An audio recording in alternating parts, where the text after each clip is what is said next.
Indonesia, Salam Nusantara dari Sabang sampai Merauke, dari Minang sampai Pulau Rote. Mantalah iman kita, mantalah kasih kita, mantalah pengharapan kita tentunya dalam Yesus Kristus menjadi Tuhan dan Juru Selamat kita dan Juru Selamat dunia. Jangan katakan bahwa Yesus bukan Tuhan, jangan katakan pula bahwa Yesus itu bukan Juru Selamat.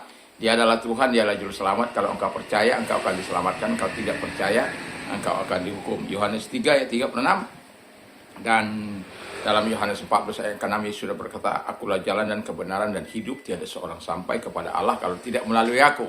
Dan Rasul Paulus mengatakan dalam Kisah Rasul 16 ayat 31, percayalah kepada Tuhan Yesus Kristus maka engkau akan diselamatkan, engkau dan seisi rumahmu. Mantap. Dan juga Petrus mengatakan dalam Kisah Rasul 4 ayat 12, dan keselamatan tidak dalam siapapun juga selain dalam Dia Yesus Kristus, karena di bawah kolong langit ini tidak ada nama lain yang diberikan kepada manusia yang olehnya kita diselamatkan. Puji nama Tuhan, dan terpujilah Tuhan yang memungkinkan kita di sore hari ini kembali bertemu. Dan sebelumnya mari kita berdoa. Terima kasih Tuhan buat pertemuan di sore hari ini, dan biarlah kasih Tuhan tetap menyertai kami, dan Engkau menjadi penolong kami, penolong para pendengar kami dalam segala persoalan yang mereka miliki. Jangan abaikan doa-doa mereka, jangan Engkau tidak menolong mereka dan tidak memberkati mereka, tapi Engkau Allah yang menjadi sumber kami, sumber segala pertolongan, sumber segala berkat kami. Di dalam nama Yesus sebentar kami nikmati firman-Mu, Tuhan memberkati kami bersama dalam nama Yesus. Amin. Puji nama Tuhan. Saya masih tetap membawa kepemimpinan sebagaimana kita sudah ingat. Saya ingin ingatkan kembali bahwa kepemimpinan adalah seni atau kemampuan untuk mempengaruhi, membimbing, mengarahkan, dan menggerakkan orang lain agar mau bekerja sama mencapai tujuan yang baik dan benar. Jadi tujuannya baik dan benar. Pemimpin itu kalau punya tujuan yang tidak baik dan tidak benar, harus berhati-hati. Apalagi sebagai pemimpin rohani. Kalau engkau menggerakkan, mampu mempengaruhi orang, mampu melakukan yang terbaik bagi orang, mampu melakukan sesuatu yang luar biasa, pengaruhmu begitu luar biasa, jangan engkau arahkan kepada kejahatan, karena engkau tidak akan pernah luput dari hukuman. Tetapi kalau tidak engkau mengarahkan mereka, membimbing mereka, menggerakkan mereka kepada tujuan yang baik dan membawa manfaat bagi mereka, itu sesuatu yang sangat luar biasa. Kiranya Tuhan Yesus memberkati kita menjadi seorang pemimpin yang betul-betul menggunakan kepemimpinan ini menjadi sesuatu yang baik, sehingga sebagai pemimpin yang baik dalam kehidupan kita, kita akan bisa terus melakukan yang dikehendaki oleh Tuhan. Saya sudah berbicara soal kepemimpinan dalam arti secara umum, dan saat ini saya sudah membawa kita dalam pengertian secara rohani, di mana yang pertama tadi pagi saya sudah berbicara soal bagaimana membawa orang lain semakin dekat kepada Tuhan, melayani bukan untuk dilayani, menjadi teladan bagi hidup, perkataan, dan tingkah laku. Nah, sekarang ini yang kelima adalah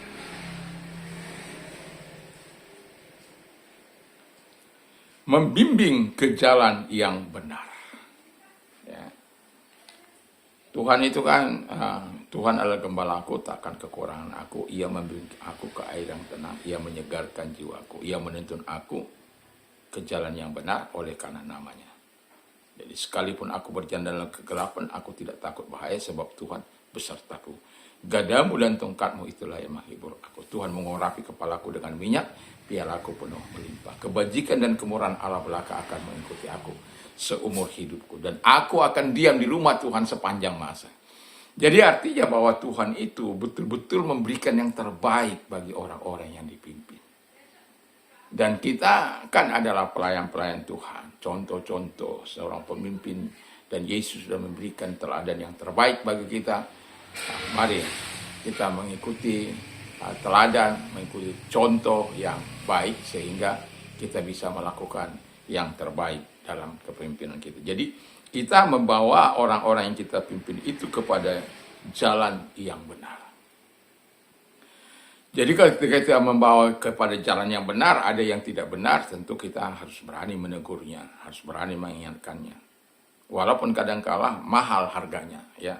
Satu contoh, ketika kita mengingatkan orang bahwa melayani itu harus dengan hati yang benar, hati yang kudus, hati yang mulia misalnya begitu. Terus kemudian mereka keberatan karena mereka masih merokok, masih suka judi, masih suka mabuk, lalu kita larang untuk tidak melayani, itu akan menyinggung perasaan mereka.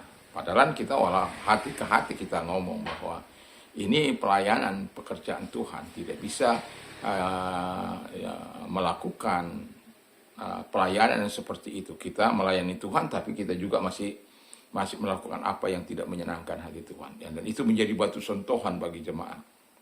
Dan itu juga bukan karena saya tahu dia seperti itu, tetapi karena istrinya yang melaporkan. Berarti itu juga kan, itu berarti tidak disukai. Hingga dia komplain, kenapa suami saya bisa melayani, sementara hidupnya masih seperti ini. Lalu kita panggil.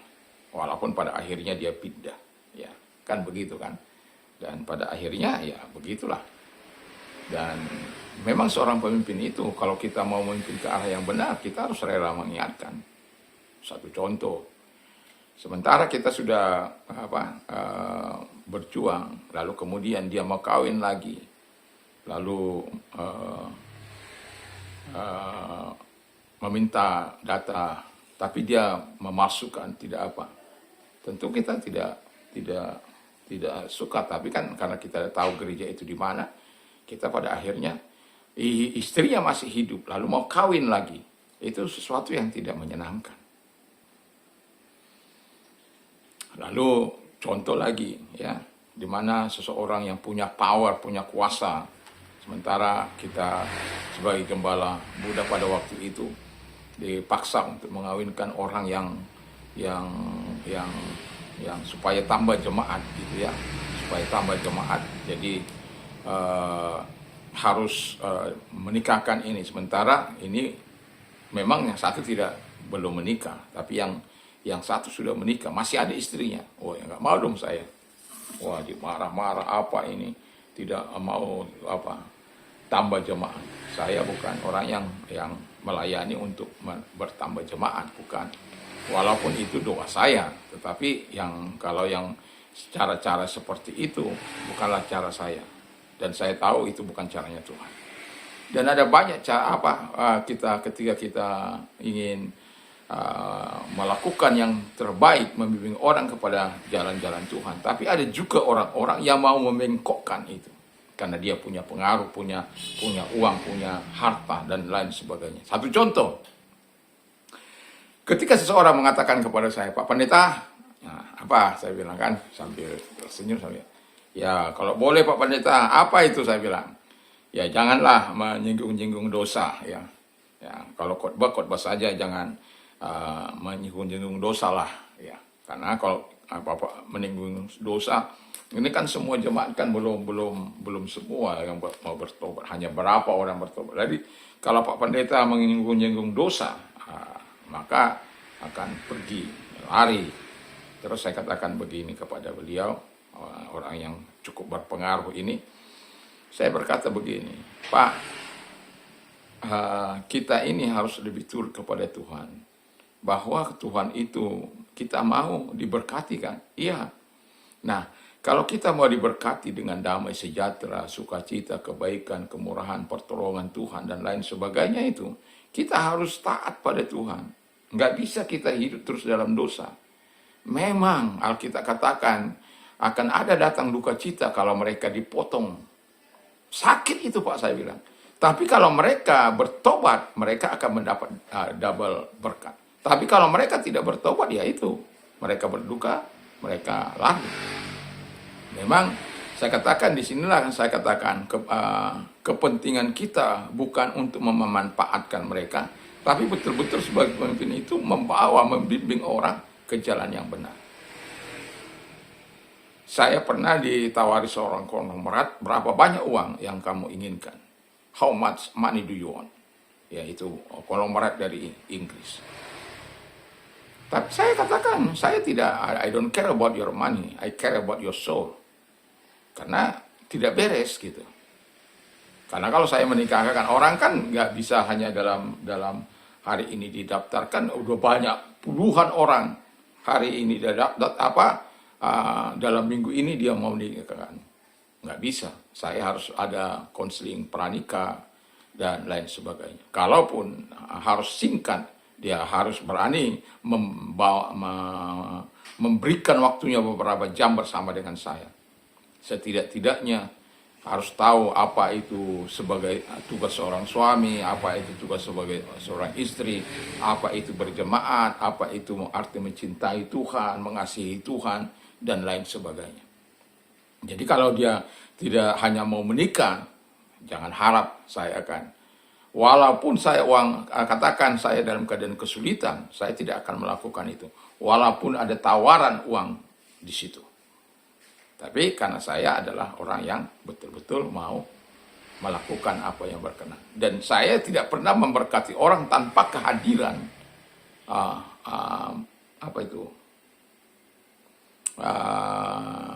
catatan sipil. Saya harus undang.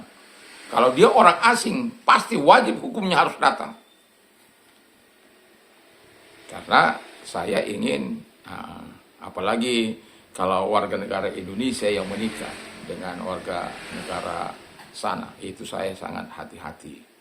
Karena saya tidak ingin warga negara Indonesia diperlakukan tidak baik nanti di negara sana. Kalau mereka mempunyai dasar hukum, maka mereka bisa datang ke kedutaan dan mereka bisa menikmati hak-haknya. Dan itulah sebabnya seorang pemimpin itu harus menolong ke dalam hal yang baik. Yang kedua,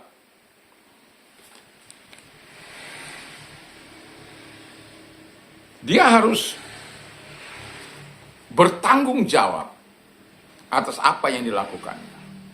Dia nggak boleh dong nggak bertanggung jawab untuk apa yang dilakukan.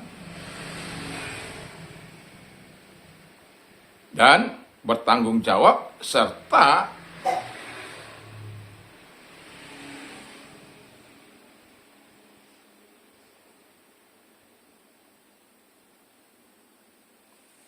menolong orang untuk bisa bertumbuh dalam segala hal. Jadi dia bertanggung jawab. Artinya kadang-kala ada pemimpin melarikan diri dari tanggung jawabnya. Tidak mau menolong orang untuk bisa bertumbuh dalam segala hal, jasmani maupun rohani, mendorong. Kita walaupun kadang-kala ya sebagai hamba Tuhan, kita ingin melihat jemaat kita diberkati, kita kasih modal, ya, kita kasih modal usaha. Tapi justru saya melihat ketika kita dan saya sampai saat ini juga nggak pernah mau mengingatkan itu. Saya hanya mengatakan ini modal usaha, dia kapan Anda bisa kembalikan. Dan justru ketika mereka diberkati, mereka tidak mau mengembalikan. Dan ketika mereka mengalami kesusahan, mereka datang kembali sampai beberapa kali begitu. Tapi yang mau saya katakan adalah bahwa pemimpin itu harus menolong orang untuk bisa bertumbuh bagi jasmani mereka, rohani mereka. Ya, tapi jangan sampai kita dimanfaatkan, karena ada orang yang suka memanfaatkan. Oh, pendeta saya ini baik, dia jangan. Kadang-kadang kita juga harus bertindak tegas. Dan ketika kita bertindak tegas, kita akan tahu kualitas orang ini. Dan ketika kita bertindak tegas, orang itu akan pergi. Karena dia tidak bisa lagi memanfaatkan Anda. Dan saya sudah mengalami bukan 1-2 orang. Tapi kita harus bertanggung jawab dengan tugas-tugas dan tanggung jawab kita. Dan tanggung jawab kita juga untuk membawa mereka bertumbuh. Ya, kepada hal yang dalam segala hal, termasuk dalam jasmani maupun rohani mereka. Dan yang terakhir, seorang pemimpin itu harus menjadi pemimpin yang baik, itu harus menjadi hamba yang baik, ya. Jadi kita harus menjadi hamba yang baik bagi semua, ya. Untuk menjadi terkemuka dikatakan harus menjadi hamba.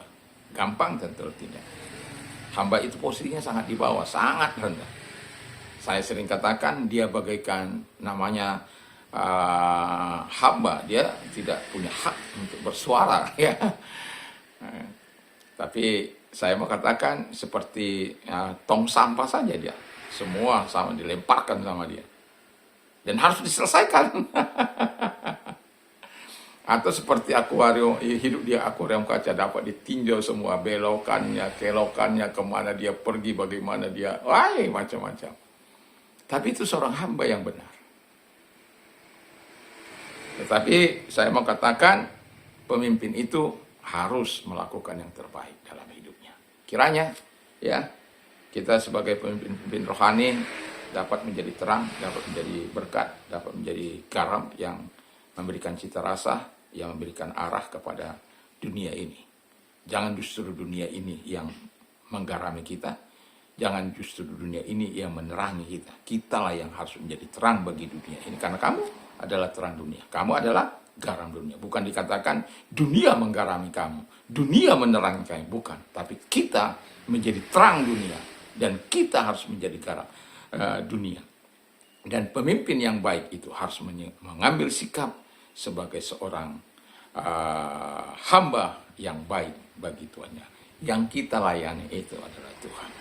Kalau kita menerapkan ini dalam prinsip-prinsip keduniawian atau hidup dalam kepemimpinan duniawi, ini sangat bagus karena itu akan menjadi warna yang nyeleng, warna yang luar biasa, sama yang seperti yang dilakukan Ibu Shirley. Kiranya kita menjadi alat di tangan Tuhan. Alat tetaplah alat, ya. Sama dengan AI itu alat tetap alat, tapi dia bisa menolong kita. Dia tidak bisa menghidupkan kita. Tapi saya katakan firman Allah bisa menghidup kita. AI bisa menolong kita, tetapi dia tidak bisa menghidupkan firman Allah. Dia tidak bisa melakukan yang terbaik dalam kebenaran. Dia bisa memberikan pencerahan bagi kita dengan menambah pengetahuan hikmat kita. Tapi dia tidak bisa mentransformasi kehidupan kita. Yang bisa mentransformasi kehidupan kita adalah ketika kita bisa menjadi teladan bagi orang lain, oleh karena firman Allah sudah terlebih dahulu mentransformasi hidup kita. Jadilah kita mendapatkan alat transformasi di dalam tangan Tuhan. Kiranya Tuhan Yesus memberkati kita. Mari kita tunduk kepada kita berdoa. Terima kasih Bapa di surga. Kiranya Tuhan menolong kami untuk menjadi alat yang baik di dalam tangan Tuhan. Terima kasih kami bisa menjadi pemimpin yang bermanfaat, yang berguna bagi bangsa kami. Di dalam nama Yesus kami bersyukur dan kami berdoa. Dan kami juga berdoa kiranya Tuhan menolong mereka-mereka yang dalam pergumulan mereka, dalam kesulitan mereka, Tuhan menolong. Kalau engkau sedang sakit, apapun sakit penyakit, marahkan tangan kepada Tuhan. Dalam nama Yesus segala sakit penyakit yang mereka keluar dan oleh biluris engkau sembuh. Terima kasih kami bersyukur. Dalam nama Yesus, haleluya, haleluya. Amin. Kiranya Tuhan Yesus memberkati kita. Selamat sore. Dan kalau kita mau istirahat, jangan lupa untuk berdoa, membaca firman Allah, memperkatakan firman Allah. Dan itu pentingnya kalau kita membaca firman Allah atau memperkatakan firman Allah. Di tengah jalan kita bisa memperkatakan, bisa mengulang. Ya. Maksudku ialah, jikalau kamu hidup oleh roh, maka kamu tidak akan menuruti keinginan daging. Ini ayat yang baru saya hafal ya. Kiranya Tuhan Yesus memberkati kita, dan biarlah firman Allah itu ada terus dalam hidup kita. Kita hari demi hari berusaha menambah firman Allah itu, karena itulah yang mentransformasi hidup kita. Tetapi jangan lupa ya, dua minggu berturut-turut saya mengatakan tinggal di dalam Tuhan dan tinggal di dalam kasih. Ketika kita tinggal dalam Tuhan, pemimpin tinggal dalam Tuhan tidak perlu berusaha untuk melakukan yang terbaik, karena ketika engkau tinggal dalam Tuhan, yang terbaik dari Tuhan yang akan diberikan kepada kita. Dengan kemampuan Tuhan kita bisa berbuah dengan baik. Dan kalau kita tinggal dalam kasih, ya Tuhan katakan dengan jelas bahwa ketika kita tinggal dalam kasih, kita akan menikmati segala yang terbaik dalam kehidupan kita. Dan kita mendapatkan sukacita Tuhan sendiri menjadi penuh dalam hidup kita.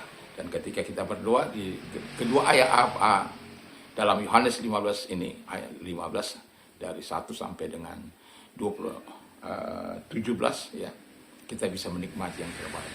Dan nanti minggu ini saya akan menyampaikan firman Allah dipimpin oleh Roh. Jadi ketika kita, apa sih yang dimaksud dengan firman Allah yang dipimpin, dipenuhi, menghasilkan buah Roh. Kiranya Tuhan Yesus dan pemimpin-pemimpin yang diberkati oleh Tuhan adalah pemimpin-pemimpin yang tinggal dalam Tuhan, ya, dalam Kristus Yesus yang tinggal dalam kasih-Nya dan rela dipimpin oleh Roh Kudus. Sehingga nantinya kita betul-betul memiliki terus. Tidak usah Anda berusaha sama seperti pohon tomat. Dia tidak perlu apa. Yang penting dia mendapatkan makanan dan tinggal terus di tanah dan dia dapat nutrisi, dia akan menghasilkan buah itu. Dan demikian buah tomat, bukan buah apel. Demikian juga kalau kita tinggal di dalam firman, dalam Roh Kudus, dalam pohon itu, kita akan terus berusaha berbuahkan buah-buah Roh. Karena kita tinggal dalam Tuhan. Kiranya Tuhan Yesus memberkati kita. Mantap, mantap, mantap.